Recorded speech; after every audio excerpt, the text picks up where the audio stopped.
We love a bit of teasing here at the Interstream Masters.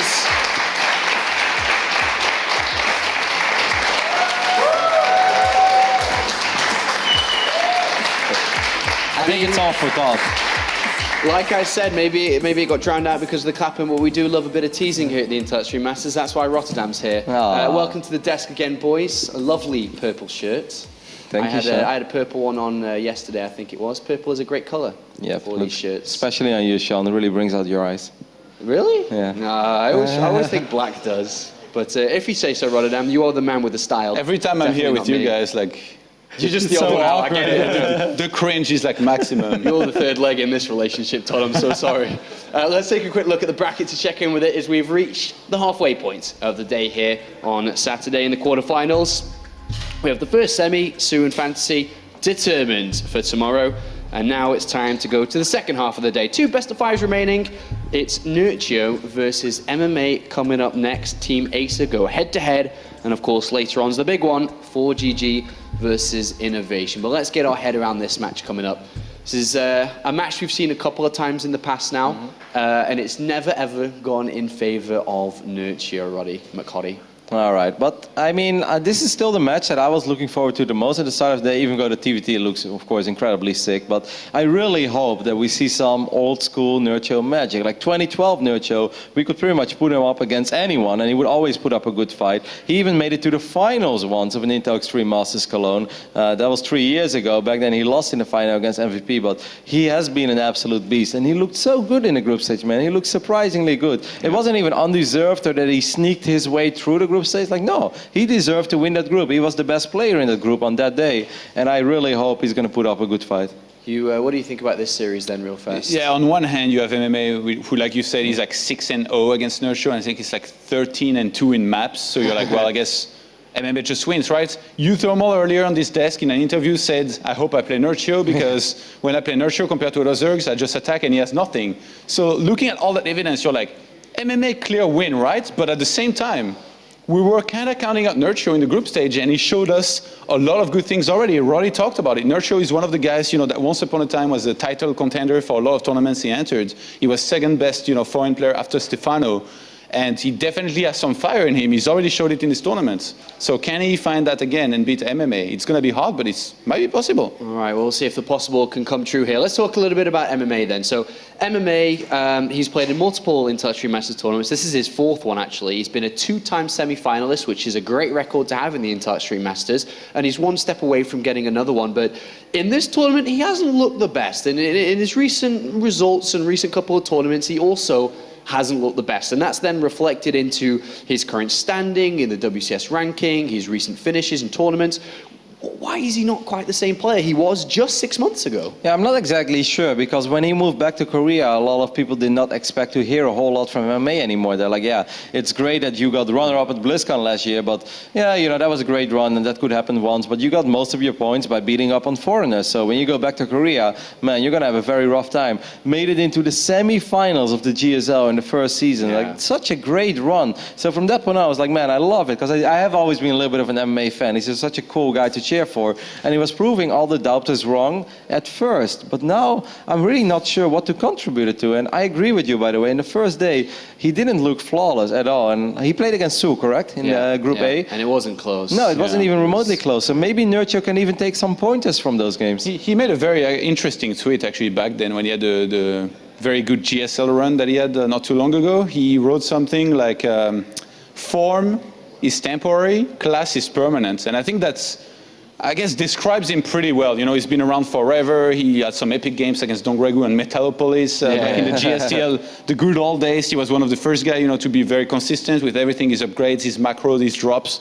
And he's still there today. Not doing nearly as well, but he also has a lot of potential, and we all know that. Yeah, it feels like he's lost a bit of spark. I'm not sure where that's gone exactly, but when you look specifically against Zerg, he's having trouble recently. His stats on the internet are bringing him down when his matchups come against Zerg. He's trying mech, it's not working. He's going back to bio, he's losing. It seems like he's lost there, Roddy. Yeah, definitely a little bit. But what Todd said as well, MMA is kind of category bomber, Polt, Every now and then you think that, okay, there are glory glory time is kind of over. They're still good, but they don't really have the X factor anymore. And then they prove you wrong time and time again. But I do agree with you. Over the last few months, it just didn't look super impressive, and in particular against Zerg. Well, his opponent, a Zerg player, if you didn't know, of course, Nerchio from Poland. He's played in more Intel Extreme Master tournaments than anyone else. He's been around forever. Of course, you mentioned he's a finalist a long, long time ago, back in 2012. He here stands today again in another Intel Extreme Masters tournament. And to be fair, didn't have a lot of hype around him coming into this tournament. But when we actually saw him play, he kind of just said, "Hello, do you remember me? I used to be one of the best in the scene." And even in the interviews I conducted with him after, he said, "I actually still consider myself one of the best. I don't know why everyone thinks I'm not." It goes back even further than that. Most people did not expect him to qualify. Nerchio qualifying, making it through those European qualifiers that are often pretty damn stacked. Because of course, as soon as you qualify for an Intel Extreme Masters, that's guaranteed prize money. And Cologne is also such a convenient location that pretty much every single European wanted to be here. So they all signed up for the qualifier, and he made it through. That was already surprising on its own. And then in Group D, he looked great. And yeah, I like it when Nerchio is still a little cocky, a little arrogant, because he has all the right to be so. He has won over $130,000 playing StarCraft. Not many foreigners can say that. And he's had a bit of success in Zerg vs Terran in the past. He's won tournaments on it. He's had high finishing results on it as well.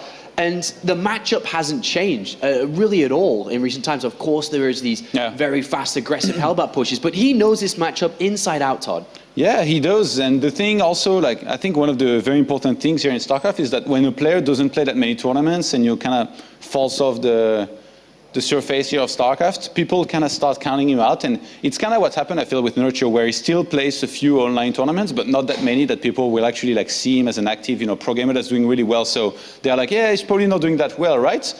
I think he's currently ranked 1 or 2 in the Tex tournament, Lotus, Legacy of the Ultras. So he's doing really well. That's a pretty, that's a single group with a lot of good players. So he's been playing a lot of Legacy of the Void, which, to be honest, even though it's different than Heart of the Swarm here, he's probably had enough time to, refocus on Heart of the Swarm, really think about his games hard, and it showed already how well he played earlier in the group stage. And what I think is important to mention as well is that even when he's playing a lot of Legacy, Nerchio is a very active member in this community. Like, open up any report on Team Liquid, Nerchio will be there. He's always commenting, he's always watching, often tweeting it as well. So even when he doesn't play that much Heart of the Swarm, he's still watching it all the time. And it's not like his mechanics are getting rusty, because he's still playing the same game. So of course he has to tweak his, maybe, his timings a little bit, but he's still got it, and he definitely still has the knowledge and he has the mechanics to execute what he wants to do. All right, thank you very much, gentlemen. The game is ready. It's time for the third quarterfinal of the day. 2 teammates go head-to-head. Only 1 slot available to go to Gamescom for the top 4 of the Intel Extreme Masters. Welcome back to the casting desk. I am Pig, and joining me is Moonglade. How are you feeling going into this game, Moonglade? Oh, I'm very excited for a Terran versus Zerg. We've seen a lot of the other matchups so far this tournament in general, but we haven't had a really juicy Terran versus Zerg just yet. And I think we are going to see it with these players because they are teammates, and I think it's going to be a pretty close one. Yeah, I mean, the guys on the desk were talking about the history. Like, MMA has never lost a set to Nerchio, but most of that was in 2013 and 2014. They've only played once this year. It was a 2-1 win for MMA, so going in here, it might actually be the time where Nerchio can come out and pull us into some big, meaty macro games. Yeah, Nerchio's kind of came out of, I wouldn't say he came out of nowhere, but he's certainly had a lot more success in those earlier years as well. Now he's back. He's made it to the round of 8. Same with MMA, and I think it's going to be pretty close. All right, let's hop into Coder and see where these guys go. A very important Zerg vs Terran match here. Our Terran representative playing for career. Spawning here on the right-hand side, it is MMA. Been a long time since we've seen some success from MMA in a big tournament. And up here in the top left, we do have the red Zerg player. He is Nerchio.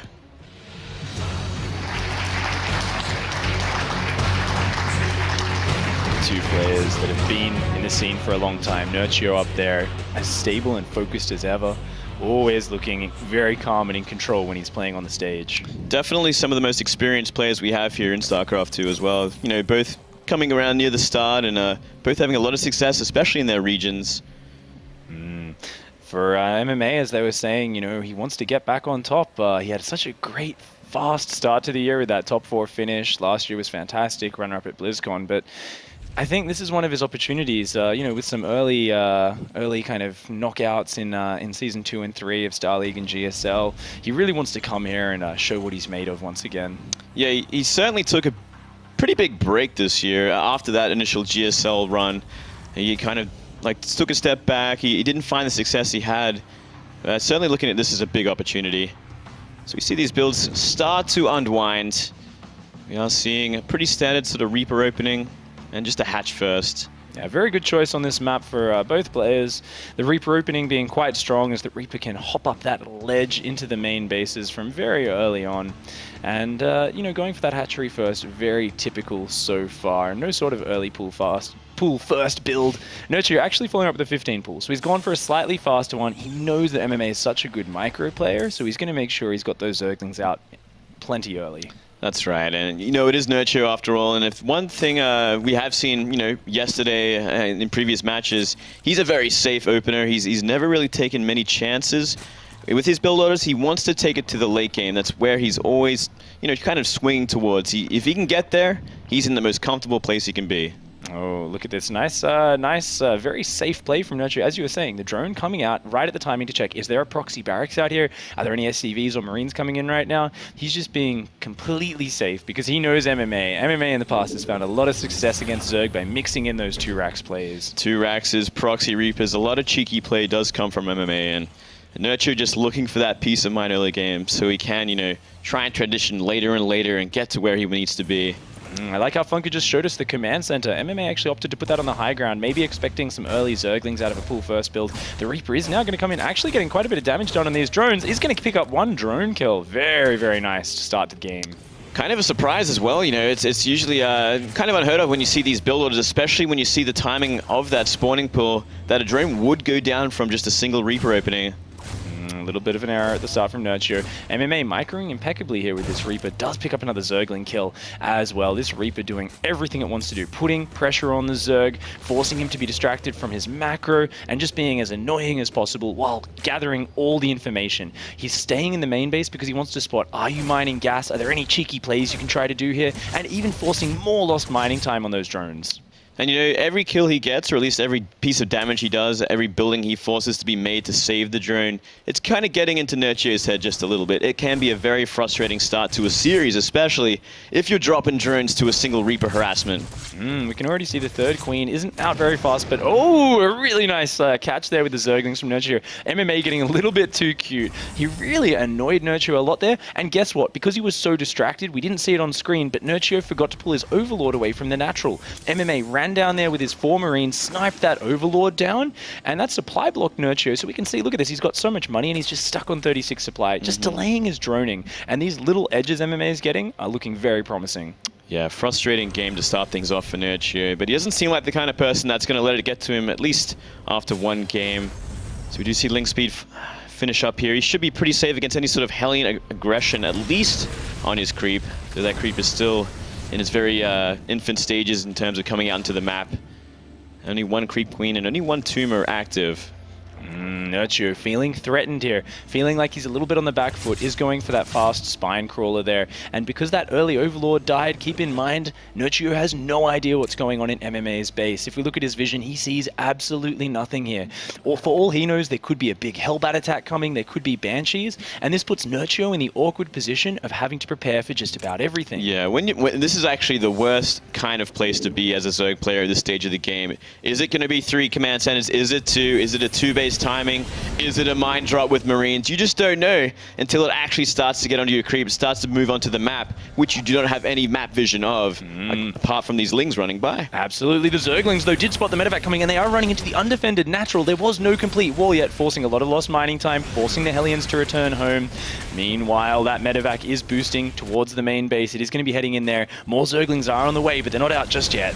Certainly not yet, and he's going to need a lot more than that. A lot are coming in, and some are hatching out here, but still the Widow Mines remain, and if he can find a good place to plant them, they could do a lot of damage. Oh, look at that. Burrowing those mines in the cracks so the Zerglings could not get the surface area. Targeting that 1 drone does take out 6 drone kills. Oh, a very nice start to this aggression for MMA. Certainly so, and I mean, he can actually try and buy time with these mines. We are seeing a Spore Crawler come up here. He can try to pick these mines up if he wants to try and save them. Oh, even getting the active creep tumors with the Hellions. MMA is all over this game. He is playing out of his mind right now. Nerchio is getting pressured on all fronts. He's just getting no space to build up that economy. Look at this, even sniping an Overlord with these Marines. MMA is just being so irritating. Yeah, it's just constant multitasking, constant harassment. We did see the mine hit go off again, claiming another 5 drones. Absolutely ridiculous, incredibly tilting as well for Nerchio. And this is what Nerchio should be expecting from MMA, constant aggression from all sides. Oh, very nice transfuse on the Queens from Nerchio. Does deflect those Hellions for now. He has managed to respread those creep tumors, so he does still have the beginnings of good creep, but the aggression is not done yet. We have Cloak about to finish. We have an Armory about to finish. It looks very much like MMA wants to go into mech behind this, but first of all, we're going to have Hellbats, we're going to have Banshees. Yeah, this is going to create a bit of a problem, though. We do see a nice interception with the Lings, and those Banelings are waiting just in case Hellbats will come onto the map. Great intercept there. Going to keep him alive a little while longer. Meanwhile, Hellion Drop going into the main. MMA is just coming from all sides. He feels the advantage he has, and he is not going to let Nerchio just sit there and catch up. Look at this, morphing Hellbats in the main. Meanwhile, Hellbats at the front, a Banshee at the third base. MMA is hitting from all sides at once. Soaked up a lot of Banelings, only lost 1 Hellbat. Can save them as well.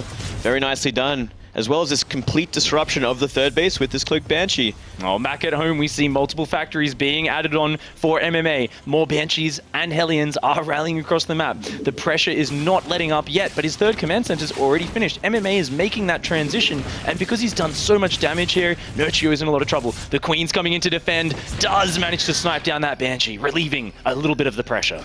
He's going to really start to relieve a lot more pressure if he can defend this and as well as get mutas on the map, because there isn't really much anti-air right now for MMA.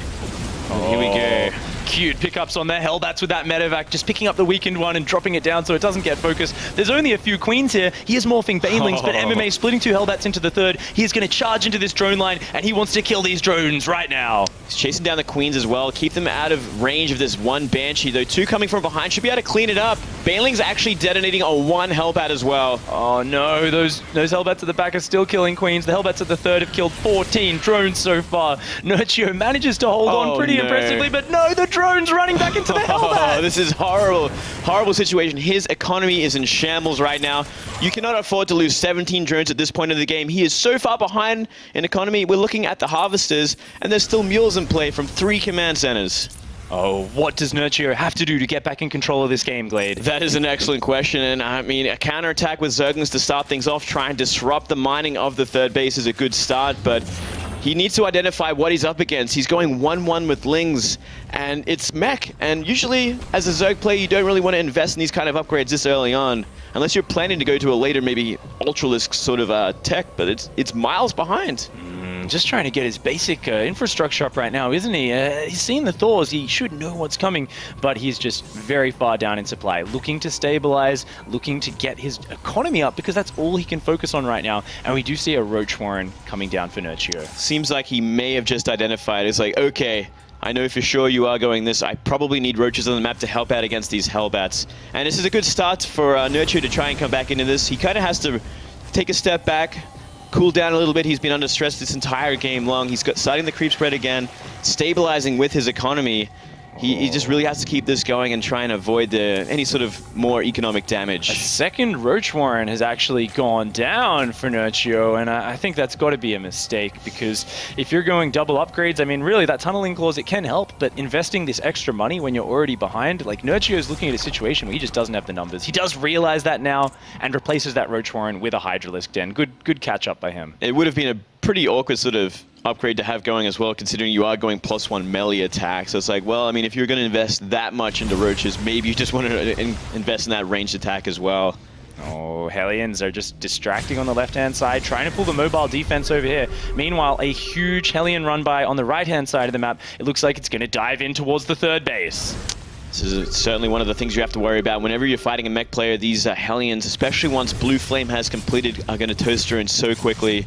Denying the creep as well with these Hellions is a pretty big play, pretty important play. If you can deny it as much as you can, especially as a mech player, it's going to make the engagements later on so much simpler for the Terran player. MMA is got his eyes set on the semi-final he's already looking to his next opponent. He is looking at this game and he's saying to himself, I have a huge mech army, you have nothing, I'm going to push across here. And Nerchio has done what he can to try and catch up here. He has roaches, he has hydras, he's morphing some banelings, but when you are down 40 supply against a mech army, I mean, this mech army is so efficient. Every bit of supply in that mech army is worth a lot more than the Zerg supply. And look at that paltry force of roaches. That's MMA right. is just pushing here. There's a great creep spread, but creep spread alone cannot stop this mech force. This is the end result of what happens when you take so much economic damage early. The Terran can run away with it like this and set up for huge pushes like this. Nerchio might just be going for this one last stand here. Oh, a great flank with the roaches from the side. A couple of banelings coming in. These Hellbats at the front are just taking so long to die. They're killing so many roaches and hydras, and those tank volleys at the back just split the Zerg army to pieces. Just complete cost efficiency here. The perfect composition against what he's up against. You know, pure roach with some hydra, some ling bane. Not going to do much against Thor tank Hellbat. No, not in these numbers anyway. Roach is coming in these small numbers. Nerchio's trying to hang on. He's not willing to give up yet. He is in a desperate situation, but MMA is looking to take a very quick 1-0 lead in this set. A very commanding game one. He wants to close this out in these next minutes. He's sending a message right now, and that message is, I am way too strong for you, and I plan to go mech GG. As I said, go mech. I mean, MMA is not really the kind of player to go mech. We've been seeing it more and more recently, but it's a new addition to his strategies. Yeah, his repertoire is kind of being expanded there. And sometimes a player just feels like, hey, this style is really good. And even if it's not where my roots lie, I'm gonna practice it. I'm gonna get really good at it. MMA's been playing it in the other matchup as well, in TvT, the other matchup where it's viable. Right.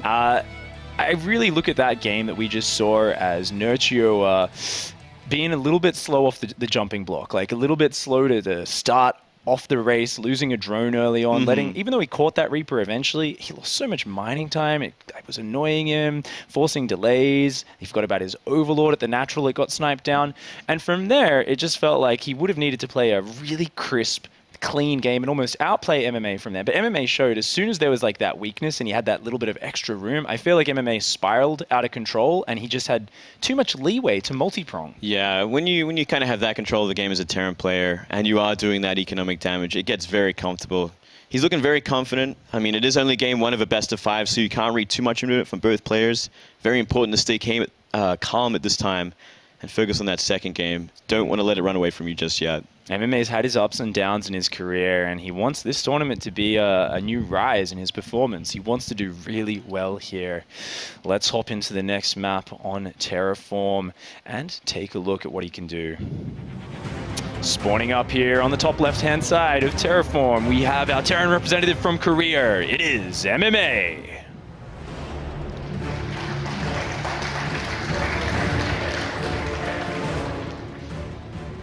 Down here at the bottom right, we do have the red Zerg player from Poland. He is Acer's Nerchio. Pretty frustrating game one for him. Has to keep his head in it there and has to be prepared for the mech style that we are seeing from MMA. This is one map where mech is, I think, might be the scariest in the map pool. This is one of the most ruthless maps for it because it is so hard to try and engage in the late game. Planetaries in the right places just pretty much block up the entire map, and it gets almost impossible. And look at this sneaky play from MMA. You were talking about it at the start of that first map, Glade. He loves his cheeky plays, and this one is the 8 racks, 8 gas. So MMA has actually cut his SCV production, cut his economy very, very early to get down the fastest possible barracks and gas. He is going to be hopping Reapers into Nerchio's base very early on. Well, that Overlord's certainly going to get a scout of it. Not a bad choice at all from MMA, though. You know, after winning game one, you do have that extra little bit of comfort to try and throw out a cheese like this. Nerchio, being the very safe player he is, should be, will be checking for it in just due time, but he's still going to go for that hatchery first. We saw this on one of the earlier days, I believe, of the open bracket where it was scouted in this position, but this barracks is a little bit further away, so Nerchio's not going to get wind of it until just now, and he's already started his 16th drone. Yeah. He may want to even cancel one of those drones. He definitely just needs to get his spawning pool down as quickly as possible. On the plus side, Nerchio knows it's coming, so he's mentally preparing right now. He's saying, I need to put down this spawning pool, I need to build Zerglings and Queens as soon as I can, But most important of all, I need to have sick drone micro. I need to pull back those weakened drones so quickly. And I mean, we go back to game 1. He was losing drones to a normal timed Reaper, simple harassment / scouting. This time around, this is pure aggression. This Reaper is built, well, many Reapers actually, are going to be built to kill the drones and disrupt the economy for as long as possible. Nerchio, he's got to be up to it this time. He cannot afford to let the mistakes that happened last game come into this one. MMA's first Reaper's coming in. Keep in mind, this is not a complete all-in, but he does need to do a lot of damage. He needs to kill at least 3 or 4 drones and really waste a lot of mining time here. Look at this Reaper microing back carefully. Nerchio trying to pull his weak drones away, but one of them is isolated and already does go down. He wasn't attacking that SCV for a little bit of time too. I think he could have got it if he was paying attention. Instead, the SCV survives, going to go back to building up that bunker. Doesn't want to let that bunker get up. Nerchio is losing a lot of mining time in his efforts to stop it. That weak SCV is exposed. He does focus it down. Nerchio kills the SCV and stops that bunker in its tracks. It's a great start here. A second drone is going down though. Plus those 2 already starting. A spore. Oh, cancel just in time. Just in time. His Zerglings have run off creep while he was looking at that though. So he did lose those Zerglings and these Reapers are still very healthy. The first Queen is still not finished. These drones are starting to pull back. 2 Reapers can start to kill these very quickly. Another drone goes down. Looks like MMA though gonna actually pull back. Oh, maybe could have got another drone there. Instead, gonna start whittling down this Zergling count. Yes, the damage is actually starting to get out of hand here, and now a third Reaper is going to be added. If he can keep these 2 alive until they all meet up together, he could be doing a lot more damage with the kiting. Let those combat drugs heal them up just a little bit. Oh yeah, the Reapers are jumping back into the main. The Queen is out of position, the Zerglings are out of position. They are going to try and get another drone kill, but 2 more Zerglings pop out and they fend them off just in time. Now keep in mind, Nerchio has no gas, so MMA is going to have the mobility here. Nerchio building these slow Zerglings, there's no point where suddenly they can hunt down the Reapers, and MMA has seen this. So really, Nerchio needs to build up more Queens. He needs to build up more of these beefy units which can fight the Reapers head-to-head in the long term. Yeah, well look at this. This is a huge problem as well, because the natural, there is no extra Queen building. He's going to DPS down the natural Queen to be below half health. Now a 4th Reaper is added in and a 5th on the way. It's very well, like you said, you know, he identified the fact there is no gas. That means Reapers are going to be a lot more relevant for way longer. Oh, luckily Nerchio realizing he doesn't have that mobility. His Queens can only guard 1 spot, so his Zerglings actually blocked the ledge when the Reapers tried to jump up, and now he's forcing MMA to engage onto his Queens. These Queens are getting very low. They don't have transfuse energy yet. They've actually been dropping injects rather than saving for that, and the Queens are getting very low. They need these extra Queens to pop out. The Reapers as well are just having a sliver of life on those 2 back Reapers. That's right. Speaking of red health, I mean, look at those Queens. Just 1 volley from 4 Reapers will do the trick on both of them. Has to be so careful, and now the main base is completely exposed because the Lings were forced down into the natural. This is such a hard position. However, because Nerchio has played this gasless style, he has a really great economy getting up behind this. He's getting a lot of drones, but if these Reapers get out of control in here, things could be all for naught. All that economy could get shut down very quickly. Well, here we go. He's actually going to get rid of a couple of the Reapers, but a Queen is going to forfeit their life for it. So a little bit of a redemption there for Nerchio, and it might actually slow down this aggression from here onwards, considering that Rax is flying back home now. Looks like MMA is only going to have these 3 Reapers. He's going to maintain them for map control. But as we see more energy build up on these Queens, extra Queens pop out, it looks like the pressure, the main part of it, is over. It's time to assess the situation. Let's take a look at these worker tabs, and let's take a look at MMA's infrastructure as well. We have a second command center there and a 3rd one. So the 2nd one's going to land at the natural, the 3rd one's almost finished. MMA is down about 9 or 10 harvesters, but he does have 3 orbitals about to finish up. Economy wise, he's looking okay. Do you think either player's ahead at this point, Glade? That's a great question. It really is about stabilizing at this point. I think MMA is kind of where he wants to be after this damage. He tied up Nerchio for the longest time. He slowed down the gas income. He actually killed a lot of units behind this. You know, for 2 Reapers so far, he has been very cost efficient.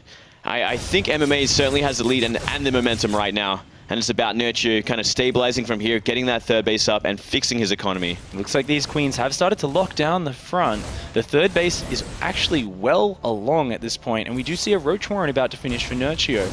This hatchery is taking a lot of damage though. Nerchio looking like he may need to send those Queens up to save that very soon. Oh, look at this, another potential run by here. Hellions want to go for the drone damage this time. Dancing their way in and out. MMA taking a look around. Not sure if he wants to commit to it. This hatchery is getting very low. Time's running low for Nerchio. He does have 6 roaches on the way, so it looks like he will be able to defend this, but the hatchery is going to take a lot of damage for it. A lot of damage, and soon to be Hellbats on the loose as well, as we see that armory moments from finishing up here. Those queens are all very low as well, and they're stuck off creep. Oh, getting so many queen kills. This is great for MMA. Really nice trade-off there. Does a good amount of damage, and he does keep 5 Hellions alive for map presence. Well, MMA continuing to apply the pressure, but it looks like Nerchio is going to throw out a bit of a wild card here. Nidus Network. Where can he throw it, though? You know, he doesn't really have any vision on the map at all. And with this Viking denying Overlords, it's going to be very tricky to find a good Nidus location. Gonna need to see an Overseer. This Overseer, this is the guy whose mission it is to spot for that Nidus. He needs to find the hole in MMA's vision and drop that Nidus worm, at which point we'll see Nerchio flood out Roaches and Lings. That's his plan. First of all, though, MMA has plans of his own, coming in with this Hellbat attack. Well, it's going to be ambitious considering how many Roaches are now on the map. This actually might even give away the style and the strategy of what Nerchio wants to do, and if that didn't, this Medivac just might. Oh, the Medivac coming into the main maze spot. If the Nidus Worm is already down at the front of the base, oh, MMA is actually building so many Hellions and actually going to Banshees at this point. He doesn't really have any siege tanks. He doesn't have any of those big anchoring mech units which will shut down this sort of Roach Queen Nidus attack. This is such a brilliant decision-making from Nerchio. I mean, he saw the build, he saw the commitment from MMA, and now this Nidus is up and running. We only see 2 queens there so far, so maybe if he can get enough Banshees, he might have a chance at defending this. Oh, but this is so many Roaches coming in. Those Hellions don't do anything here. Already routing the natural, MMA evacuating those SCVs. He says, this ramp, this is my strong point. I hold this ramp or I will die trying. He's sitting there. He's going to be using a lot of SCVs as well, these Hellbats, to kind of buffer for this Banshee. And behind, I think we saw an attempt on that Nidus with these 4 Hellions. Oh, the Queen's there shooting down the Banshee at the front. MMA trying to drop Hellbats on here, but he's even transfusing the Roaches. Nerchio is saying, I know your game. You want to play mech. You will not be prepared for this Roach attack, and it is doing massive damage right now. Massive damage. That one tank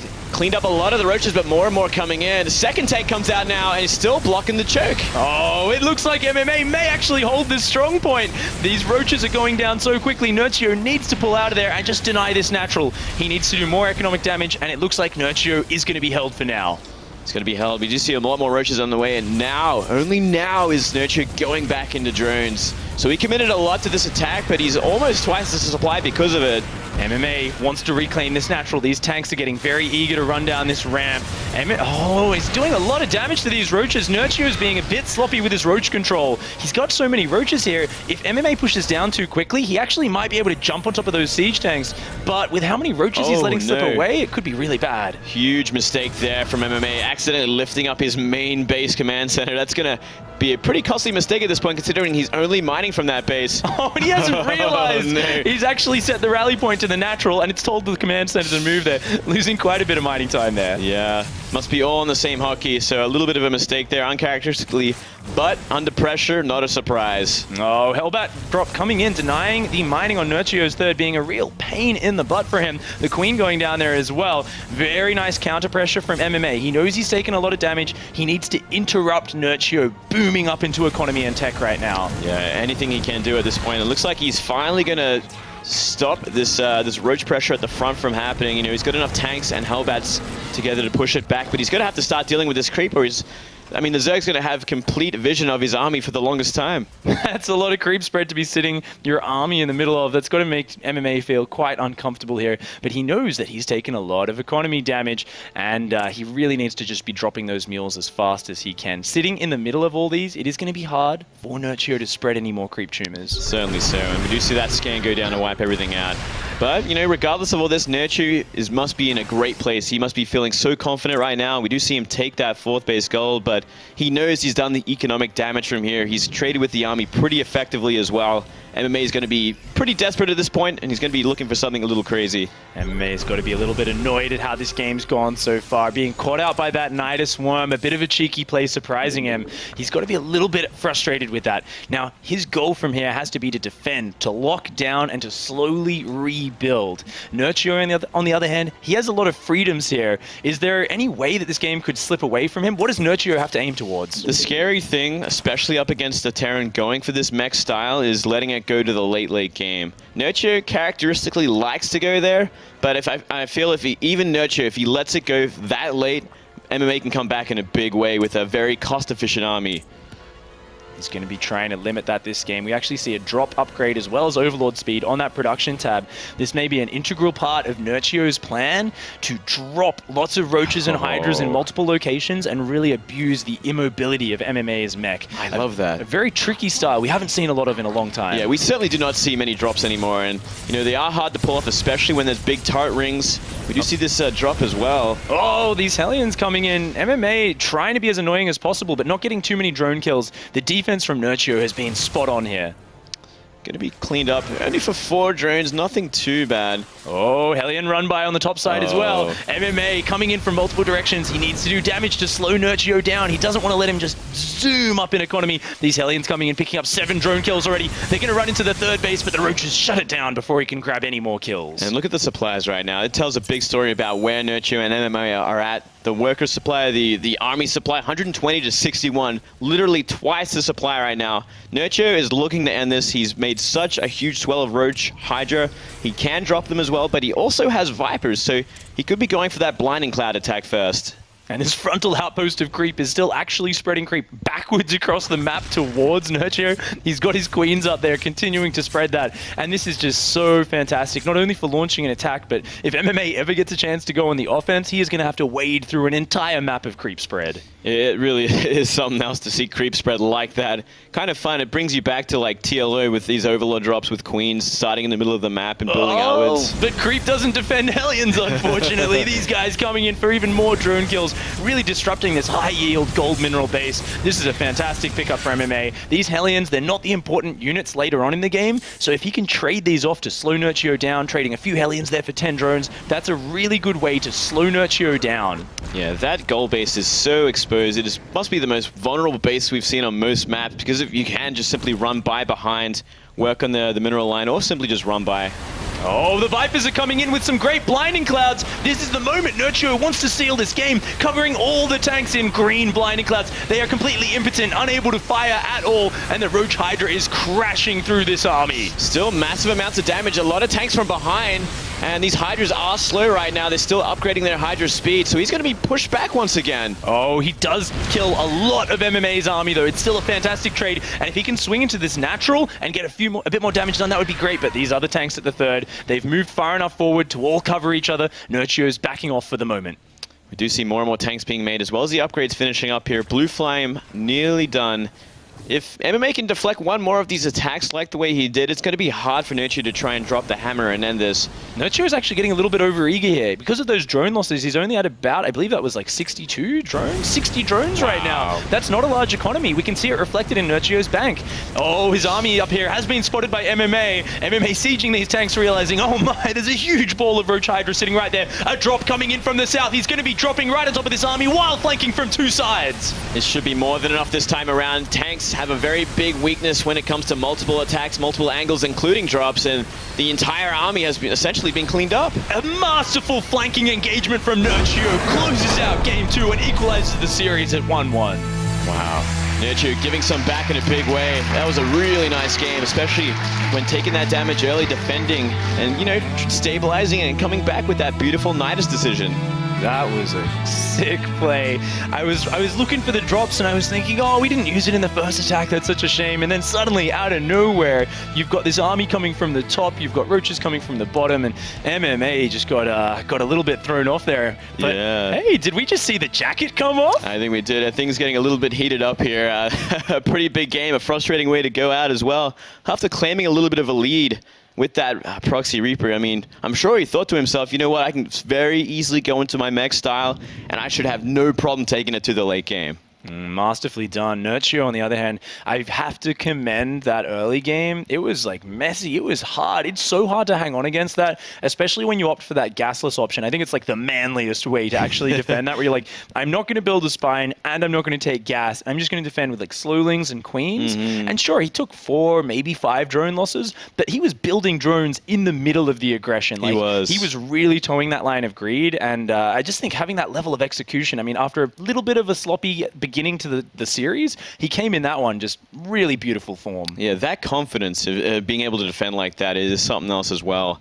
I must wonder, like, what if it was like something like a 2-rack sweeper beyond that? You know, what if MMA went full all in and just got the craziest amount of Reapers out? Then things become a little bit more complicated for Nerchio, but I'm sure he knows MMA better than most people. May have been able to read into that. MMA there, looking like he's trying to collect himself a little bit. It's always this moment where you can take a really commanding game one, and sometimes you can get a little bit ahead of yourself. Maybe just be slightly careless, and maybe MMA is a little bit frustrated that he missed that Nidus Worm. There was that moment actually where the medevac kind of skirted just around the vision. So close. He's probably going to watch that replay later and really shake his head in disappointment. Yeah, it must be a bit of a blow to his confidence too, because of these guys' history and how in favor it is for MMA. You know, he's won, what was it, like 15? I think it was like 13. 13 of the last 15 series. It's like, that's a huge number coming into this match, and to drop the second game like that, evening things up, he's got to be a little nervous now. Yeah, he's actually never dropped a series, only a couple of maps to Nerchio right. here. So Nerchio's got he's looking to get that monkey off his back right now. First of all, he's got to defeat this guy though. Spawning in the bottom left-hand side of Cactus Valley, it is MMA.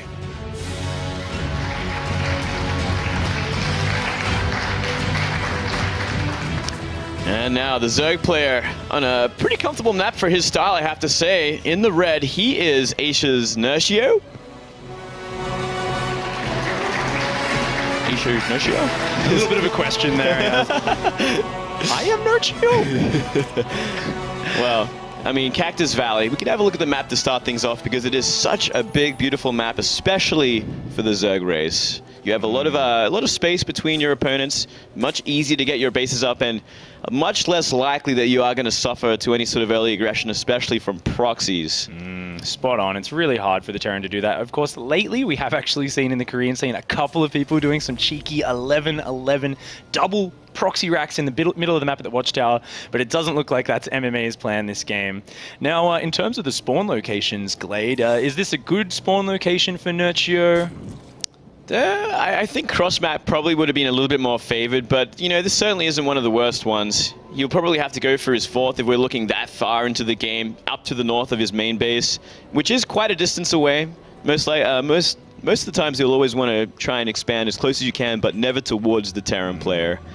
So he could be worse, but he should be able to make do with this.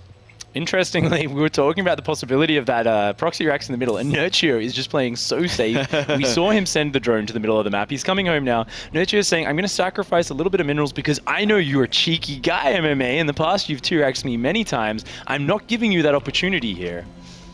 Certainly not. And just playing that safe game as we expect.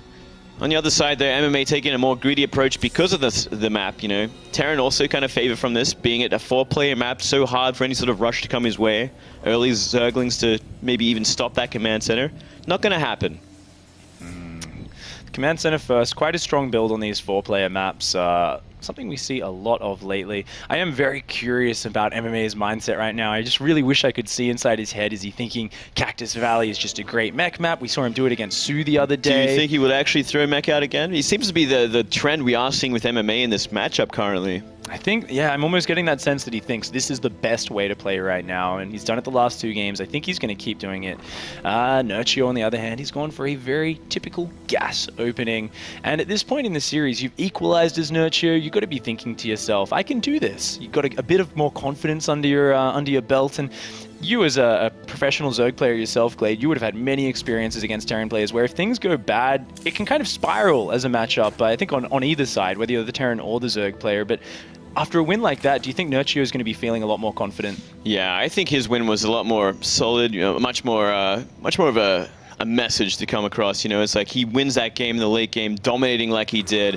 He must feel a lot better about it, and it might actually, you know, stop MMA from actually being that aggressive. You know, being too overly aggressive might actually make him retreat a little bit, go back and do a macro game where it's going to be even better for Nerchio. Oh, 4 Zerglings coming out nice and early. It looked like a couple more on the map. I was excited for a moment thinking, did he build like an 8 Slowlings? Because like you can run past the bunker and do some crazy shenanigans. Looks like Nerchio is just being 100% safe versus the potential Reapers.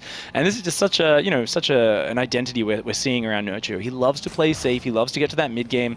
And from there, he does his own own thing. He did drops in that previous game. We've seen him in the other matchups do all sorts of crazy compositions where he gets Brood Lords when no one else is. And I think he's just very much comfortable if he can get to that mid-game phase. It's always something I really appreciate when you do see a player, especially at these times when StarCraft's being figured out pretty solidly for quite a while now, that they have their own ideas and they have their own styles. We usually see that in the form of like the best players we have in the world. They always bring that little bit of extra, a little bit of something different. And Nerchio, he still has that, which is great to see. Adding on a couple more gas guys is Nerchio right now. A little bit curious to see where he's going with his build order. I think we will see a lair start up in the main base in the next couple of seconds, but it's a little bit hard to say exactly. Yeah, it looks like probably a 2-base Muta build with some very fast gas, so probably a big wave of Mutalisks he's looking to get out the moment his Spire finishes. Yeah, much more of a traditional style in this matchup and something that's very much the norm in the current meta. You get out that 2-base Muta very quickly, means you have map control, you have potential for damage, and you can take your 3rd and 4th base much easier.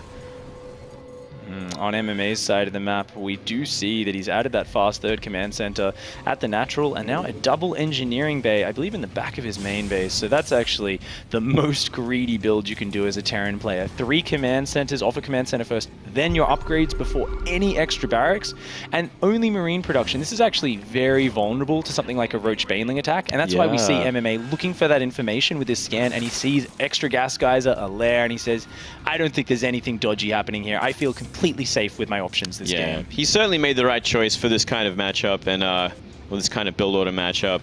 And I actually am very excited for this mid to late game because this is probably my favorite sort of Terran versus Zerg.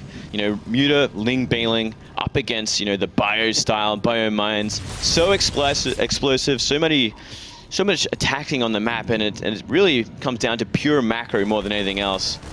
We can already see MMA's actually cut Hellion production. Oh, look at these Marines denying scouting. Once again, we actually do find Nerchio a little bit stuck in the dark. He still isn't really sure what MMA is up to. He does have an Overlord coming in here, spotting that 3rd command center, gets that vital information, so he can relax a little bit and say, okay, let's focus on drones, let's focus on economy. And that gives him a little bit of freedom, because otherwise he's worrying about all these early Hellbat attacks, right? But now I feel like Nerchio can feel very relaxed, maybe up until about the 12-minute mark when he can expect some medevacs entering the fray. And I guess that's when the Terran really starts to want to push back the creep. Yeah, certainly. It really becomes that timing, but look at this, a huge run by into the natural as we just say that. And this is not looking too good at all, Pig. Oh, getting 5 drone kills already. Make that 10 drone kills. The Queen's coming in. The drones are getting stuck on each other. These Queens trying to block. They do block the Hellions. The Hellions are starting to slip out. The drones are running back. The drones are panicking. 13 drone kills, and 2 of the Hellions do get out. A really nice pickup for MMA. However, on the other side of things, the Zerglings from Nerchio killing a couple of SCVs and mules and doing a lot of damage to the orbital. I'd say a win there for MMA, but Nerchio doing a little bit of counter pressure. Yeah, a little bit of counter pressure. Would have been a lot more if he actually got that orbital. Now that it's down below 700 HP, he's got to start to repair that, or that could be very vulnerable when the Mutalisks come out. Certainly a lot of momentum in MMA's favor after that too. That is like some real critical damage this early on in the game. Really slows down the Zerg from getting that 3rd base up and running. The Ling Bane army they want on this time of the map, so they can jump on top of a Terran army if they want to start denying creep. Oh, really nice defense there from MMA. And these Mutas, the first Mutas are coming in, but they're running into Marines, almost losing 1 Mutalisk. Nerchio needs to be so careful. There's actually, I don't believe there's turrets in the main base, but he's going straight to the 3rd here. The turrets are only just going down. Nerchio expected there to be turrets, so he went for where he thought there'd be a weak spot. But MMA actually was being so greedy here, and Nerchio is missing out on his opportunity to get damage done to that SCV line. Not finding anything just yet. He does kind of have map control because of these Mutas and all the scouting he'll ever want for at least the early part of this mid-game. Not looking for a 4th base either, kind of just fixing his economy after that huge Hellion run by, trying to get out the upgrades he needs, as well as the Ling Bane on the ground. Baneling that's actually very late as well, only just finishing now, so his Baneling speed is going to be incredibly late. Oh, MMA has been relatively untouched this game, and keep in mind Nerchio did an incredibly safe build, right? 2-base Muta, you don't really have the room to lose those drones, whereas if you've done one of those fast 3-base builds, sometimes you can lose 10 drones and it doesn't even matter because you're just pumping units out, you've got so much lava, and we can see that reflected in the supply now, right? MMA with the untouched opening, as greedy as possible. Up at 125 supply, all his reactors are kicking in, his second factory is kicking in, he's starting to push out on the map, and Nerchio is only just kind of getting into his Zergling production phase. I really feel like Nerchio needs to hang on and take very good defensive fights on creep to get back in this game. At the very least, upgrades are going to be even when the engagement becomes, but I'm just worried about that army supply because we do see that double drop coming into the back. Banelings are waiting though, but if he drops on Banelings, he will be very cost efficient as well, and there you go. Oh, really nice move from MMA. Banelings on their own cannot defend Marines when they spread out like that. This drop already doing huge damage. The army's pulling back, and at the same time, MMA is pushing into the third here with a huge squad looking like he wants to focus down even more drones. Everything is falling apart for Nerchio here. The spine crawl is moving up to the third base, but MMA has already killed a lot of drones, wasted a huge amount of mining time, and he's going to evacuate most of these units. Yeah, he traded very efficiently as well with the army. So great play from MMA, and he's doing his standard sort of MMA style, constant aggression, multi-prong attacks, and he's really riding that momentum from here, and that's what it's all about with Terran at this part of the game. Constant aggression, keep the Zerg on the back foot, keep trying to do the damage you can until you have the upgrade advantage, the army, a composition advantage. Oh, even focus firing the Mutalisks up here. 2 Mutalisks go down. The medevac is just wasting more time. And because some of those mutas are out of position, guess what? MMA is pushing the southern side of the map again. Gonna hit this natural one more time. However, the Zerglings of Nerchio are in position this time. Widow Mines though, they are active. Hitting actually the Mutalisks, very smartly done from MMA. He is so on point with his targeting. Oh, that brutal Widow Mine shot just as he evacuates, kills a whole big ball of Zergling Baneling. It's like they were all trying to play touch the Widow Mine right as it was locking onto their faces. That was horrible. Really great hit for MMA. You know what? As a Zerg player, I'm sure you feel this way too, Pig, as we look at this game. So many things that have happened in this series so far make you want to pull your hair out. MMA is so good at playing this very aggressive, frustrating style. Nerchio is just always one step behind here. We see 2-2 versus 1-1 upgrades. This is such a strong point for MMA, and there's going to be a full minute and a half before Nerchio can equalize those upgrades. Oh, we see another double drop coming in on the top, as well as a big army pushing on the south side of this map. How does Nerchio split up his units? He's so far behind on supply. Yeah, he really is running out of options. What does he choose to... What's his priority right now? The fourth base or the creep on the left side around the natural and the natural drones? He's got so much to worry about. He's making Morling and Bane, but he's got to split his army up very effectively and take these good fights. Trying to get an infestation pit down for an eventual hive transition, but when you're on 125 supply this late into the game, you've got to just focus on right now. And yet another Widow Mine shot, taking out a couple of Banelings there. A very powerful move from MMA. Oh, look at this. Nerchio is just struggling to deal with a single double drop up here, even though it's the only attack right now from MMA. His maneuverability is something, is phenomenal right now. It's exactly what we expect from the old MMA, but it's great to see it once again this time, this day and age. He is really putting it on.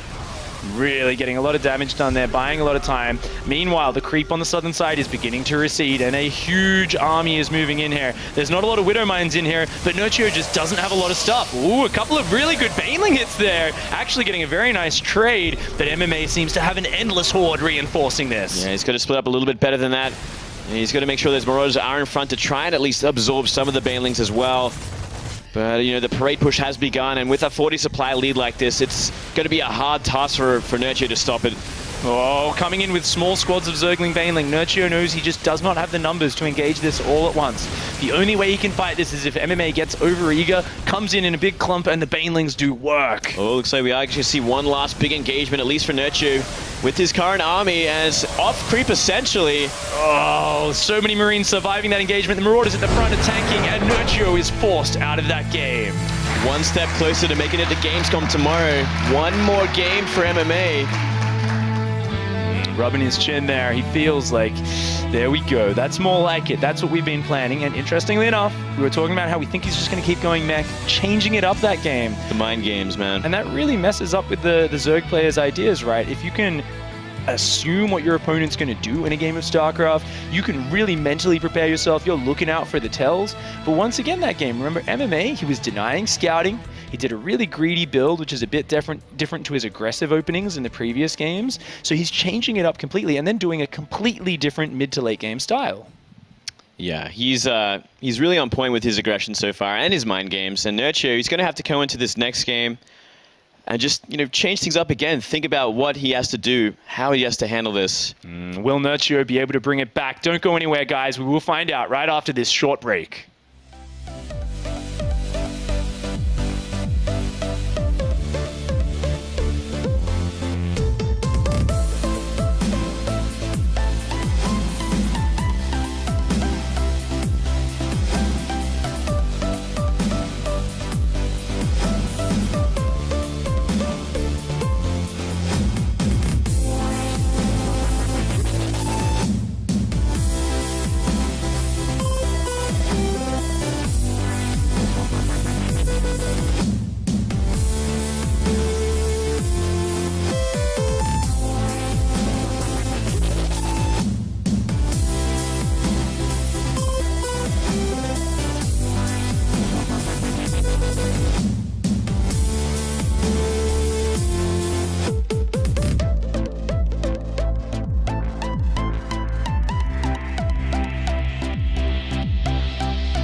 Welcome back to the Intel Extreme Masters Season 10 here at Gamescom.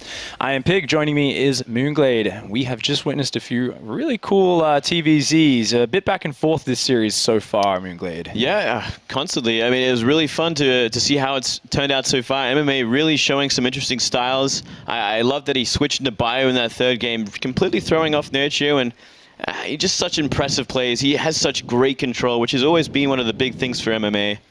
Nerchio there.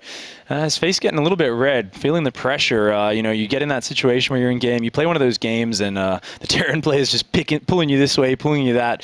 Nerchio is going to have to pull it together. We are going to be going into Iron Fortress. And up here in the top right of Iron Fortress, we do have the blue Terran player. He is MMA. Looking deadly serious there. Does have to finish off his teammate down here. This guy from Poland representing Acer Esports. It is Nerchio.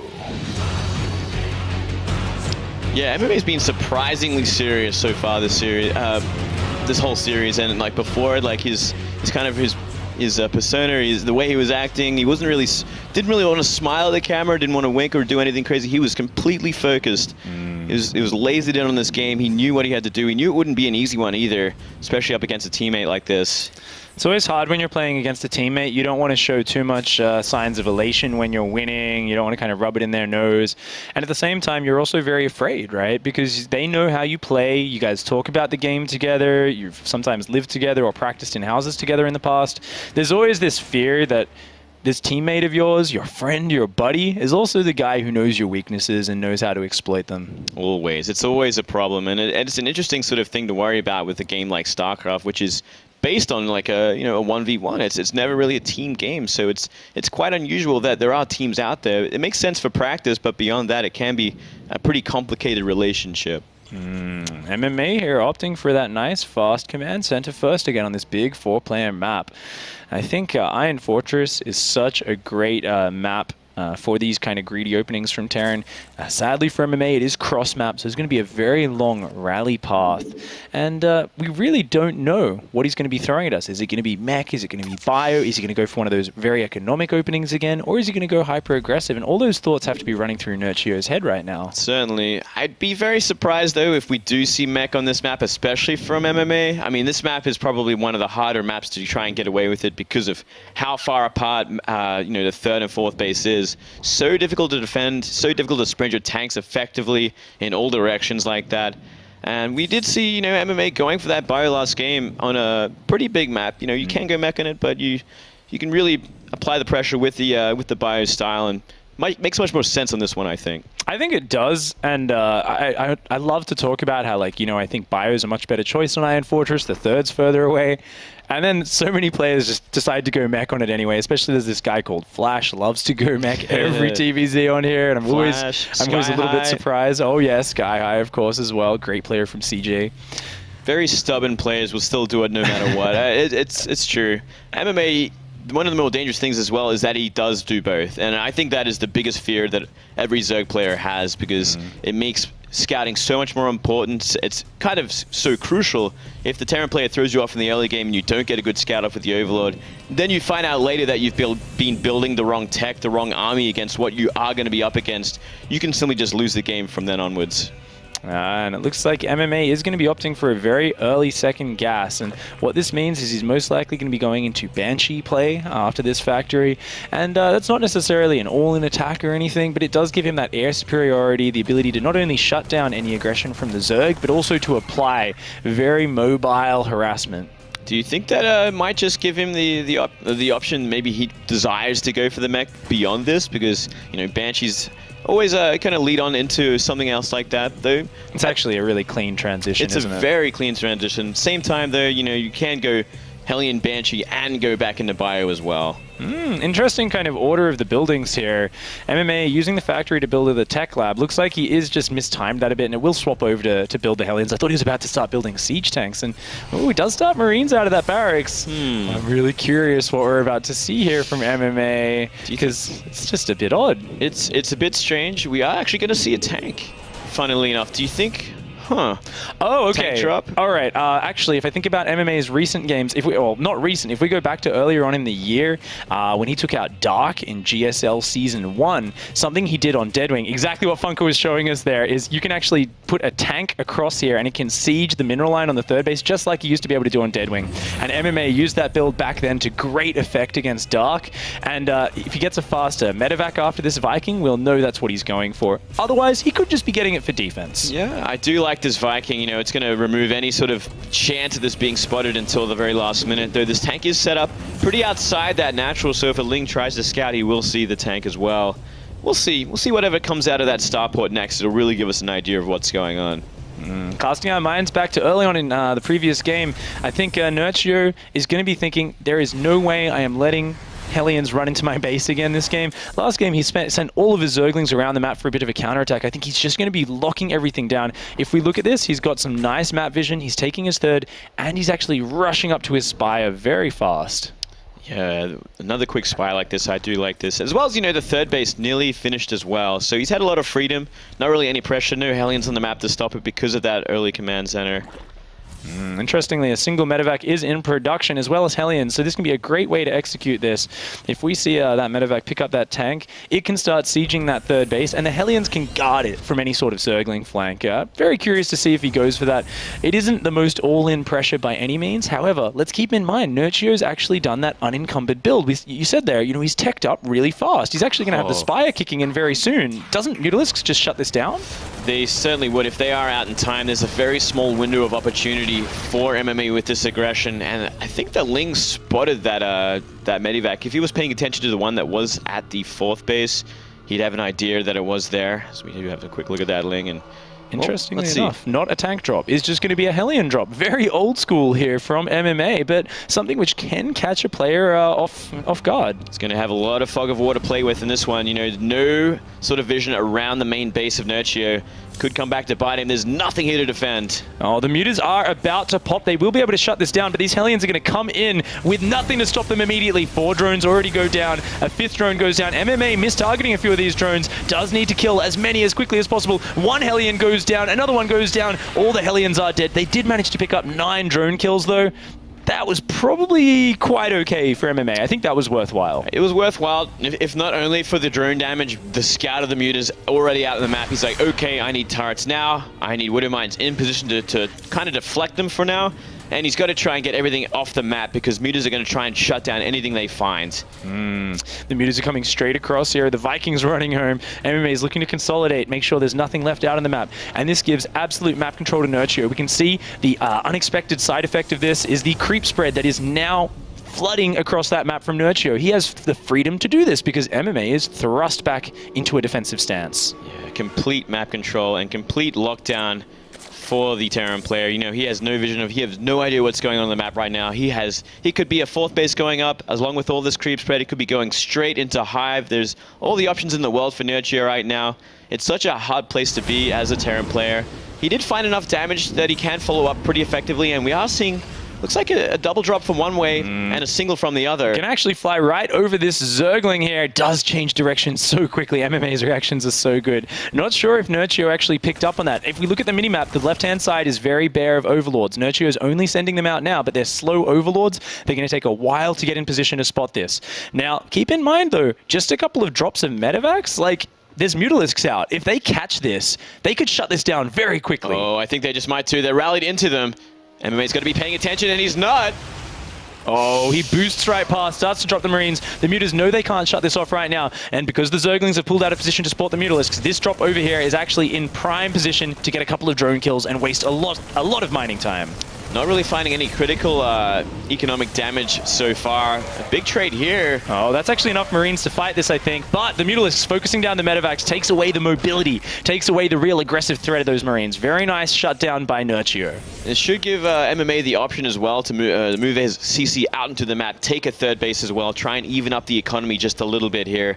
And we can look at supplies while this is all happening as well, and MMA actually pretty impressive army supply right now. If we look at his engineering bays in the back, he's actually forgotten to start 2-2. His 1-1 finished a while ago, and he has completely forgotten to do that. He actually doesn't even have the gas for it. So he's actually frozen up on 1-1, and his upgrade advantage is starting to disappear. Only just now remembering to begin that +2 attack. Looks like he is gearing up for one big hit on this 3rd base. He's got a little bit of mines, but he's got to go through a lot of creep, which is the scary point here. 25 Banelings are morphing. Looks like Nerchio is taking this very seriously. A lot of Widow Mines in there, though, but with so much creep spread, Nerchio may be able to find the fight he needs. Oh, tank not set up either. This is a big mistake from MMA to be a little too forward with it. He's Oh my gosh. clean up everything. A tank hit on the back killed about 12 Banelings with one shot. That was absolutely brutal. There's only a few Zerglings and Banelings left here on the ground. There's a lot of Mutalisks in the air, but if there is enough Marines left, they can deal with this. Just enough Marines left. The Mutas should be forced back from here. Oh. And I think MMA is tasting that victory, maybe tasting that chance to go to to Gamescom tomorrow, trying to play in the round of 4. Oh, he's seeing victory is in his sights right now. He wants to take this 3-1 victory. Nerchio is struggling so hard. Oh, the Widow Mine shot's actually friendly firing the Medivacs, but the Mutalisks only have a fraction of life left. And this Siege Tank in the back, it just keeps killing units. This Siege Tank has got 19 kills already, and the Endless Parade is here. MMA is ignoring the creep spread. He doesn't care about it. He just has more stuff. Yeah, non-stop from here.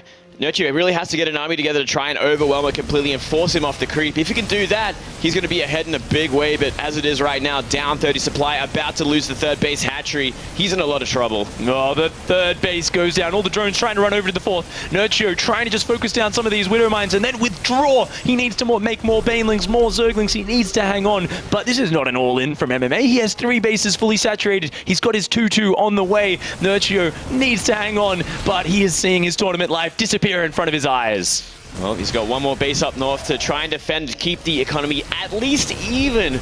But the army supply is the biggest problem here. He's coming forward once again with these Banelings looking for the hits. Oh, look at these splits from MMA, pulling everything back. The Widow Mine shots, the spread, everything goes down, and MMA forces Nerchio out of that game, taking the series 3-1. Beautifully executed from MMA in that game. And we knew what he had to do. He applied the pressure early on that Hellion drop, building some momentum, slowing down the economy, and getting a good scout on those Mutalisks really helped out, defending them, deflecting them. And he built up that army so quickly. He had such an army supply. He moved onto the creep, despite the creep being fantastic from Nerchio. Yeah. He went straight on it. He was like, you know what, I'm just going to fight on creep. I don't even have to clear it. I just have to make sure my splits are good and that tank is set up in an ideal place. Yeah, I think it was so good how MMA managed to... Normally, like, you see Mutalisks out on the map, right? You can't really pressure the Zerg too much, and that's what Zerg does. He says, well, I'll be a bit behind in the upgrades, but I'm going to have more creep spread, and I'll have more freedom to drone up. We saw MMA say, you know what? 3 medevacs filled with Marines. I'm going to come from 2 sides sides, and he actually managed to distract Nerchio from his economy enough, make the third base empty out before it could refill, just through multitasking and control. And he actually preserved a lot of those Marines. The Marines on the north side escaped, the Marines on the right side got away in their medevac. So when the push ended up coming, he just kind of distracted Nerchio, slowed him down enough that he could just ignore the creep spread and just kind of steamroll. It really is something else when you have like a tank with your Widow Mines. It makes everything that much harder to engage into, because as we saw, like that tank blew up a crucial amount of Banes at the most intense time. They were like nearly at the Marines, and the tank turns and shoots. And you know, it makes everything so much harder, even on creep. Yeah, it kind of adds that staying power, doesn't it? Where if it's just Widow Mines, the Zerg can take their time and actually be efficient, sending small squads to buy time. But you engage with only a couple of units and there's a tank shelling in the background, it's always going to be horribly cost inefficient. Yeah, certainly so. All right, guys. Well, MMA is ready for that winners interview. So, Sean, take it away. Thank you very much, guys. Joined here by MMA, our third quarterfinalist. Congratulations, MMA. A good victory. But one thing that I wanted to talk about is there wasn't a lot of emotion from you after that victory. You came down here, you kind of shook your head a little bit. Talk to us about your thoughts after that match. 일단 진출 축하드리고 무서운 선수. 일단 경기 끝나고 지금 인터뷰하러 이 데스크까지 오시는데 영 좀 뭔가 좀 마음에 안 드는 표정이었거든요. 어느 정도 지금 기분이 어떤지 좀 설명해 주시죠. 좀 제가 느끼기에는 좀 8강에 어울리지 않는 그런 경기력이었다고 생각해서 계속 게임하는 내내 좀 답답했고요. 그 게임하는데도 좀 많이 잘 안 돼가지고 그래서 그랬던 것 같아요.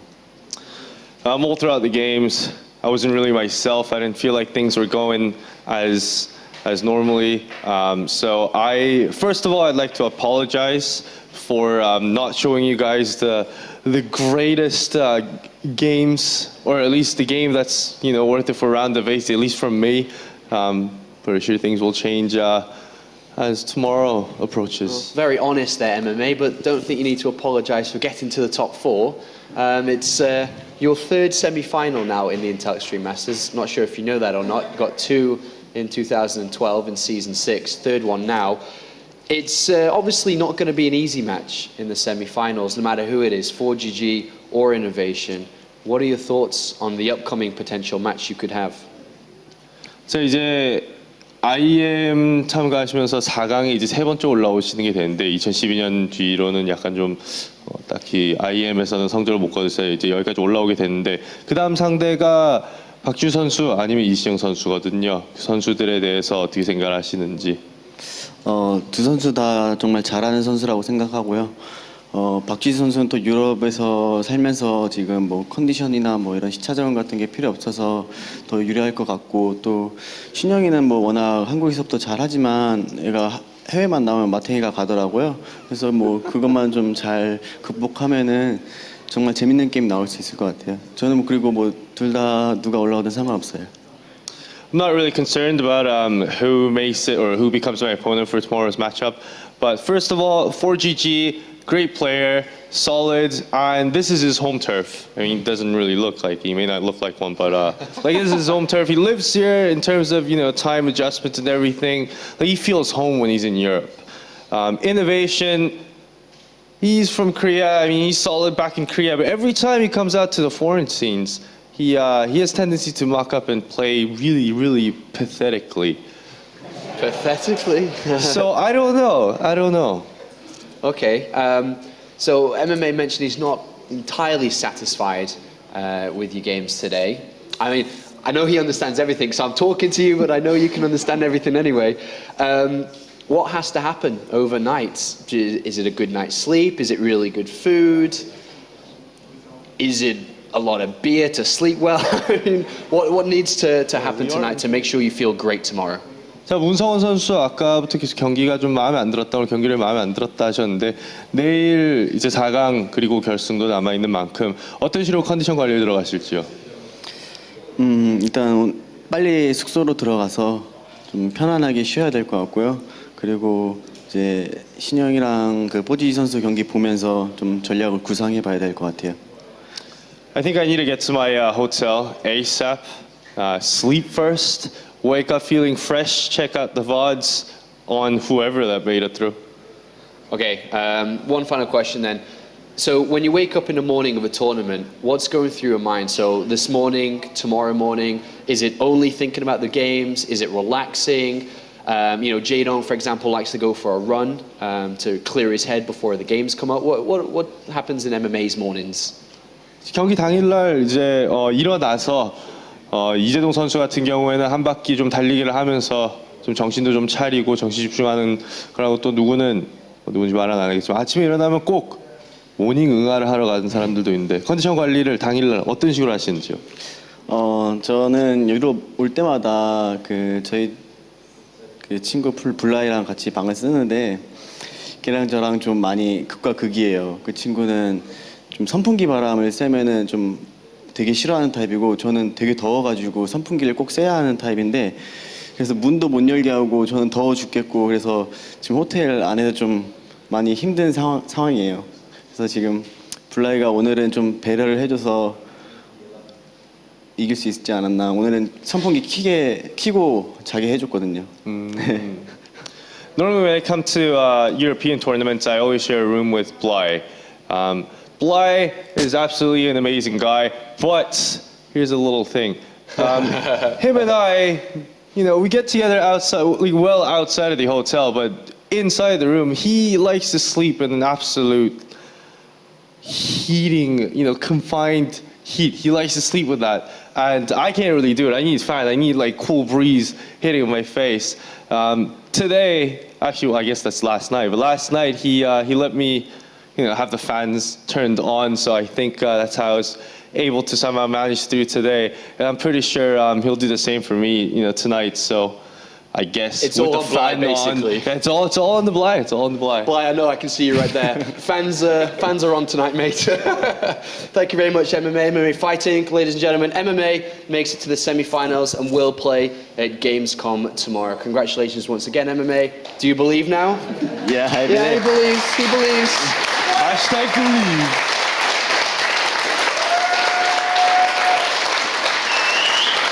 MMA. Let's check in with the bracket for one last time here before we get ready for our last quarter-final. As you can see, MMA makes it through Nerchio and is in the semi-finals. He will go up against the winner of either 4GG or Innovation, our next quarter-final just around the corner.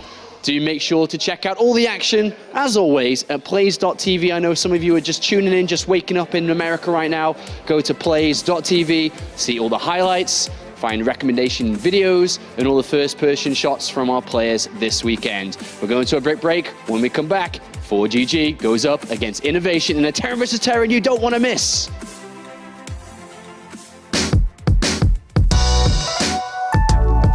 In the 18th century, Cologne became famous thanks to, cologne. In 1709, the first eau de cologne fabric was established by an Italian named Johann Maria Farin. In a letter Farina sent to his brother, he described the scent he created with the following words: "I have found a fragrance that reminds me of an Italian spring morning, mountain daffodils and orange blossoms after the rain." The most famous original eau de cologne is 4711, named after its location, Glockengasse 4711. It was also developed in the 18th century by Wilhelm Mullens and is therefore one of the oldest still produced fragrances in the world.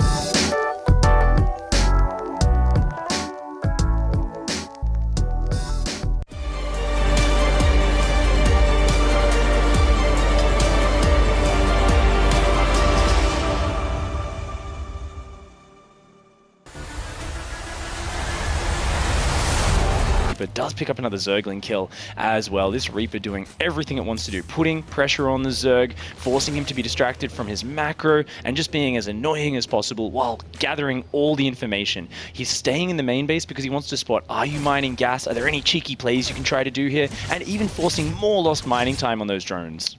And every kill he gets, or at least every piece of damage he does, every building he forces to be made to save the drone, it's kind of getting into Nerchio's head just a little bit. It can be a very frustrating start to a series, especially if you're dropping drones to a single Reaper harassment.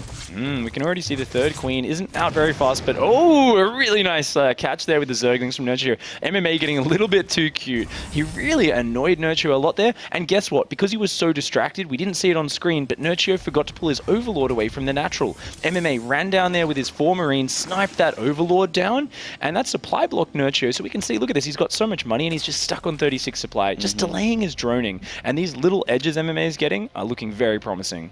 Yeah, frustrating game to start things off for Nerchio, but he doesn't seem like the kind of person that's going to let it get to him, at least after one game.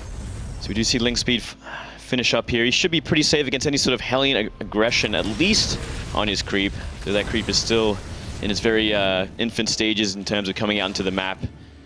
Only one creep queen and only one tumor active.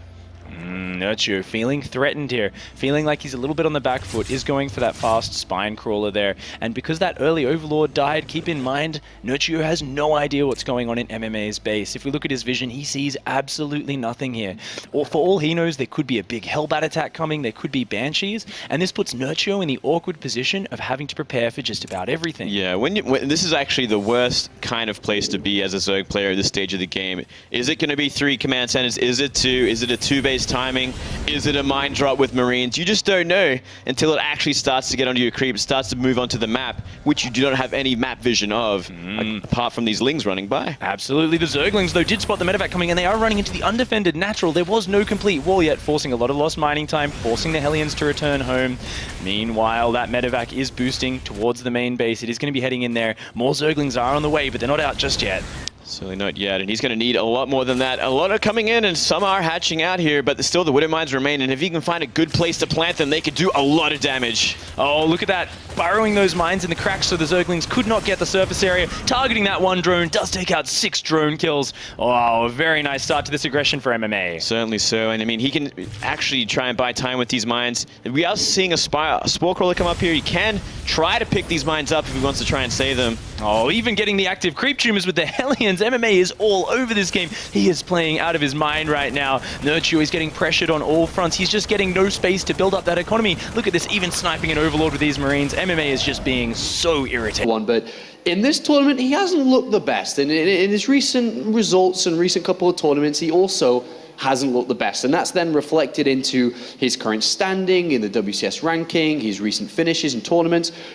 Why is he not quite the same player he was just 6 months ago? Yeah, I'm not exactly sure, because when he moved back to Korea, a lot of people did not expect to hear a whole lot from MMA anymore. They're like, yeah, it's great that you got runner-up at BlizzCon last year, but yeah, that was a great run and that could happen once, but you got most of your points by beating up on foreigners. So when you go back to Korea, man, you're gonna have a very rough time. Made it into the semi-finals of the GSL in the first season. Yeah. Like, such a great run. So from that point on, I was like, man, I love it, because I have always been a little bit of an MMA fan. He's just such a cool guy to cheer for, and he was proving all the doubters wrong at first, but now I'm really not sure what to contribute it to. And I agree with you, by the way. In the first day, he didn't look flawless at all, and he played against Sue, correct, in Group A? And it wasn't close. No, it wasn't even remotely close. So maybe Nerchio can even take some pointers from those games. He made a very interesting tweet actually back then when he had the very good GSL run that he had not too long ago. He wrote something like, form is temporary, class is permanent. And I think that's, I guess, describes him pretty well. He's been around forever. He had some epic games against Don Gregu and Metalopolis back in the GSTL, the good old days. He was one of the first guys, to be very consistent with everything, his upgrades, his macros, his drops. And he's still there today. Not doing nearly as well, but he also has a lot of potential, and we all know that. Yeah, it feels like he's lost a bit of spark. I'm not sure where that's gone exactly, but when you look specifically against Zerg, he's having trouble recently. His stats on the internet are bringing him down when his matchups come against Zerg. He's trying mech, it's not working. He's going back to bio, he's losing. It seems like he's lost there, Roddy. Yeah, definitely a little bit. But what Todd said as well, MMA is kind of category bomber Polt, Every now and then you think that, okay, their glory time is kind of over, they're still good, but they don't really have the X factor anymore. And then they prove you wrong time and time again. But I do agree with you, over the last few months, it just didn't look super impressive, and in particular against Zerg. Well, his opponent, a Zerg player, if you didn't know, of course, Nerchio from Poland. He's played in more Intel Master tournaments than anyone else. He's been around forever. Of course, you mentioned he's a finalist a long, long time ago, back in 2012. He here stands today again in another Intel Masters tournament.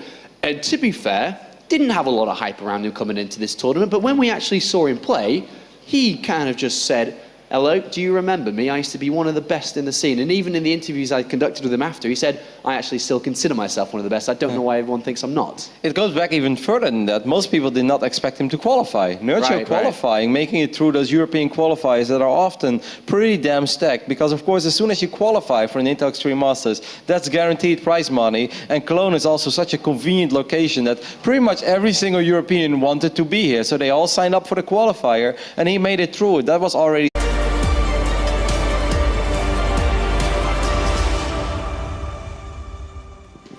We love a bit of teasing here at the Intel Extreme Masters.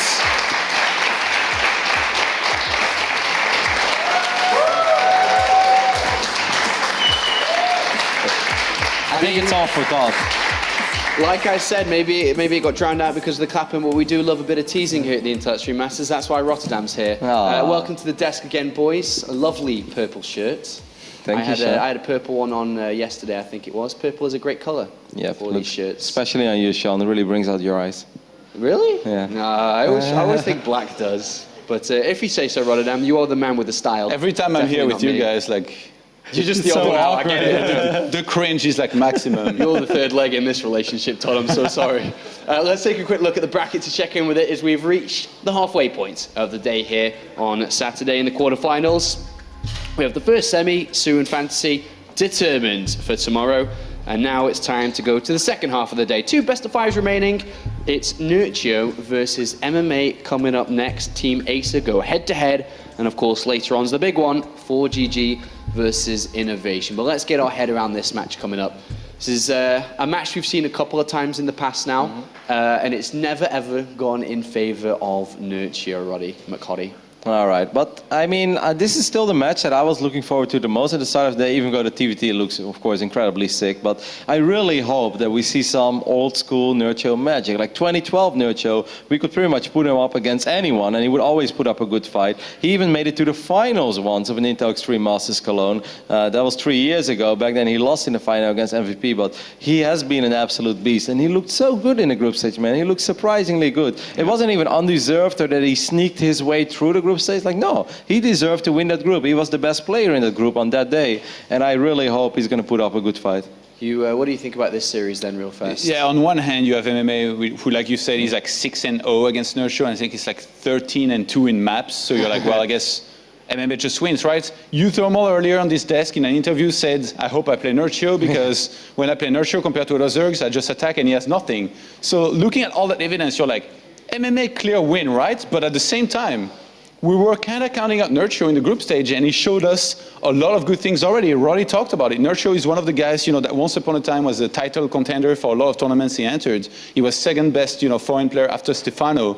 And he definitely has some fire in him. He's already showed it in this tournament. So can he find that again and beat MMA? It's going to be hard, but it might be possible. All right, well, we'll see if the possible can come true here. Let's talk a little bit about MMA then. So MMA, he's played in multiple Intel Extreme Masters tournaments. This is his 4th one, actually. He's been a 2-time semi-finalist, which is a great record to have in the Intel Extreme Masters. And he's 1 step away from getting another. Surprising on its own. And then in Group D, he looked great. And yeah, I like it when Nerchio is still a little cocky, a little arrogant, because he has all the right to be so. He has won over $130,000 playing StarCraft. Not many foreigners can say that. And he's had a bit of success in Zerg vs Terran in the past. He's won tournaments on it. He's had high finishing results on it as well. And the matchup hasn't changed really at all in recent times. Of course, there is these very fast, aggressive Hellbat pushes, but he knows this matchup inside out, Todd. Yeah, he does. And the thing also, I think one of the very important things here in StarCraft is that when a player doesn't play that many tournaments and you kind of falls off the surface here of StarCraft, people kind of start counting him out. And it's kind of what happened, I feel, with Nerchio, where he still plays a few online tournaments, but not that many that people will actually see him as an active, pro gamer that's doing really well. So they're like, yeah, he's probably not doing that well, right? I think he's currently ranked 1 or 2 in the Takes tournament, Lotus, Legacy of the Ultras. So he's doing really well. That's a pretty, that's a single group with a lot of good players. So he's been playing a lot of Legacy of the Void, which, to be honest, even though it's different than Heart of the Swarm here, he's probably had enough time to refocus on Heart of the Swarm, really think about his games hard, and it showed already how well he played earlier in the group stage. And what I think is important to mention as well is that even when he's playing a lot of Legacy, Nerchio is a very active member in this community. Like, open up any report on Team Liquid, Nerchio will be there. He's always commenting, he's always watching, often tweeting it as well. So even when he doesn't play that much Heart of the Swarm, he's still watching it all the time. And it's not like his mechanics are getting rusty because he's still playing the same game. So of course he has to tweak his, maybe, his timings a little bit, but he's still got it, and he definitely still has the knowledge and he has the mechanics to execute what he wants to do. All right, thank you very much, gentlemen. The game is ready. It's time for the third quarterfinal of the day. Two teammates go head-to-head. Only one slot available to go to Gamescom for the top 4 of the Intel Extreme Masters. Welcome back to the casting desk. I am Pig, and joining me is Moonglade. How are you feeling going into this game, Moonglade? Oh, I'm very excited for Return versus Zerg. We've seen a lot of the other matchups so far this tournament in general, but we haven't had a really juicy Terran versus Zerg just yet, and I think we are going to see it with these players because they are teammates, and I think it's going to be a pretty close one. Yeah, I mean, the guys on the desk were talking about the history, like MMA has never lost a set to Nerchio, but most of that was in 2013 and 2014. They've only played once this year. It was a 2-1 win for MMA, so going in here, it might actually be the time where Nerchio can come out and pull us into some big, meaty macro games. Yeah, Nerchio's kind of came out of, I wouldn't say he came out of nowhere, but he's certainly had a lot more success in those earlier years as well. Now he's back. He's made it to the round of 8. Same with MMA. And I think it's going to be pretty close. All right, let's hop into Coder and see where these guys go. A very important Zerg vs Terran match here. Our Terran representative playing for career. Spawning here on the right-hand side, it is MMA. Been a long time since we've seen some success from MMA in a big tournament. And up here in the top left, we do have the red Zerg player. He is Nerchio.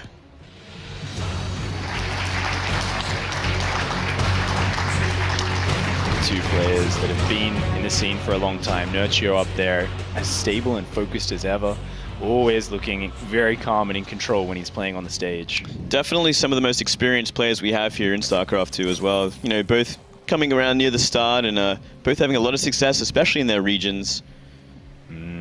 For MMA, as they were saying, he wants to get back on top. He had such a great, fast start to the year with that top 4 finish. Last year was fantastic, runner-up at BlizzCon, but I think this is one of his opportunities, with some early kind of knockouts in Season 2 and 3 of Star League and GSL. He really wants to come here and show what he's made of once again. Yeah, he certainly took a pretty big break this year. After that initial GSL run, he kind of took a step back. He didn't find the success he had. Certainly looking at this as a big opportunity. So we see these builds start to unwind. We are seeing a pretty standard sort of Reaper opening. And just a hatch first. Yeah, very good choice on this map for both players. The Reaper opening being quite strong as the Reaper can hop up that ledge into the main bases from very early on. And, going for that hatchery first, very typical so far. No sort of early pull first build. Nerchio actually following up with a 15 pull. So he's gone for a slightly faster one. He knows that MMA is such a good micro player, so he's going to make sure he's got those Zerglings out plenty early. That's right, and it is Nerchio after all, and if one thing we have seen, yesterday in previous matches, he's a very safe opener. He's never really taken many chances. With his build orders, he wants to take it to the late game. That's where he's always, kind of swinging towards. If he can get there, he's in the most comfortable place he can be. Oh, look at this. Nice, very safe play from Nerchio. As you were saying, the drone coming out right at the timing to check, is there a proxy barracks out here? Are there any SCVs or Marines coming in right now? He's just being completely safe because he knows MMA. MMA in the past has found a lot of success against Zerg by mixing in those 2-Rax plays. 2-Raxes, proxy Reapers, a lot of cheeky play does come from MMA, and Nerchio just looking for that peace of mind early game so he can, try and transition later and later and get to where he needs to be. I like how Funker just showed us the command center. MMA actually opted to put that on the high ground, maybe expecting some early Zerglings out of a pull first build. The Reaper is now going to come in, actually getting quite a bit of damage done on these drones. Is going to pick up one drone kill. Very, very nice to start the game. Kind of a surprise as well, it's usually kind of unheard of when you see these build orders, especially when you see the timing of that spawning pool, that a drone would go down from just a single Reaper opening. A little bit of an error at the start from Nerchio. MMA microing impeccably here with this Reaper.